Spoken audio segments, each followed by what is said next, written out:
Guys, oh, tapos na tayo magpakain ng mga alaga ng manok, mga idol. Yan. Napakain na natin yung mga yan, kaso parang gusto pang kumain eh. Tatakaw na, mga idol. Kulang na nga yung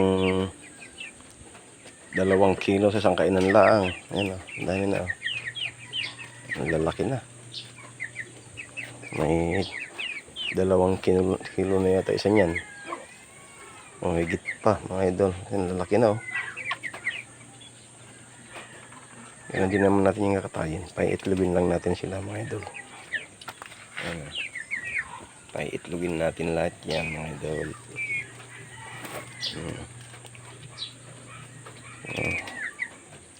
Para baka may hinus naman na itlog. Hindi natin kailangan bumili ng itlog.